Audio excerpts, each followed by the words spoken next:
બનાસકાંઠાના બે ફાંટા પાડી વિભાજન કરવામાં આવતા વિરોધ ફાટી નીકળ્યો। નવો જિલ્લો બનાવવામાં આવતા વેપારીઓ અને ગ્રામજનો રોડ પર ઉતરી આવ્યા। કાંકરેજના શિહોરીમાં બજારો સજ્જડ બંધ રાખી વિરોધ પ્રદર્શન કરવામાં આવ્યું। વાવ-થરાદ જિલ્લામાં સમાવેશને લઈને વિરોધ કર્યો, હલ્લાબોલ કર્યો। સાથે જ કાંકરેજ તાલુકાને બનાસકાંઠામાં જ રાખવા માંગ કરી। સાથે જ કાંકરેજના એમએલએ અમૃત ઠાકોરે નિર્ણયને વખોડ્યો। કાંકરેજને બનાસકાંઠામાં જ યથાવત રાખવાની માંગ કરી। જો આ નિર્ણય પરત નહીં લેવામાં આવે તો આવનાર સમયમાં અમે ઉગ્ર વિરોધની ચીમકી ઉચ્ચારી રહ્યા છીએ તેવું પણ તેમણે કીધું છે।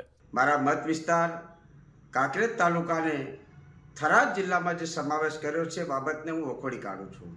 કારણ કે મારા કાંકરેજ તાલુકાના ખેડૂતો હોય, નાના મોટા વેપારી હોય, એમને પાલનપુર જવું આવવું ખૂબ સહેલું ને સરળ પડે છે।